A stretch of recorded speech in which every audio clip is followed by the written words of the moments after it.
Teoria da evolução das espécies de Charles Darwin. Fundamentos.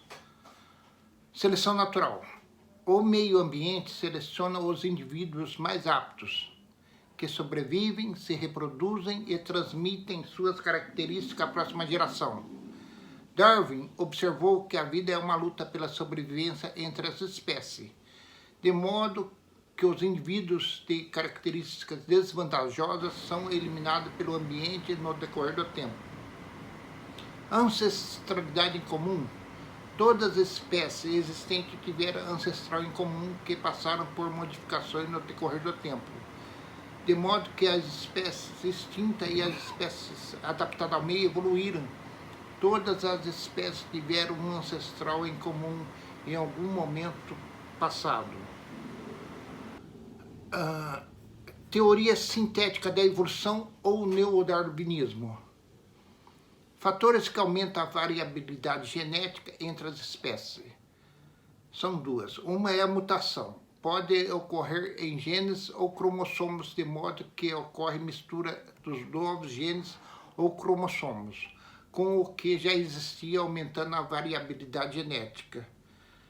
A outra é a reprodução sexuada. Ocorre cruzamento genético dos genes paternos e maternos, formando um indivíduo geneticamente diferente, aumentando assim a variabilidade genética. Evidência da evolução das espécies. São os registros fósseis. Indica que espécies existiram e foram extintas no decorrer do tempo, e também que as espécies que evoluíram passaram por modificações no decorrer do tempo, indica que houve ancestral comum.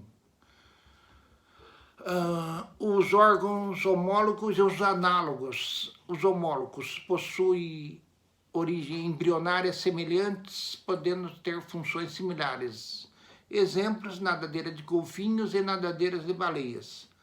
Ou funções diferentes. Exemplo: asa de morcego e braços humanos. Indica que houve evolução divergente. Análogos. Possui origem embrionária diferente e funções similares. Indica que houve evolução convergente. Exemplo: asa de insetos e asas de aves. Órgãos vestigiais.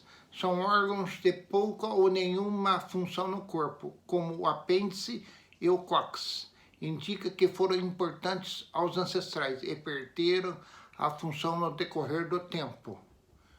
Evidências moleculares. Semelhança genética entre proteínas entre espécies diferentes. Quanto maior for a proximidade genética e de proteínas entre as espécies, maior é o grau de parentesco entre as espécies e mais próximas evolutivamente. Exemplo: 98% do genoma humano é semelhante ao genoma do chimpanzé bonobos. Adaptação ao meio é a capacidade do indivíduo de se adaptar ao meio. Muito obrigado pela sua audiência, e a ciência é ateia.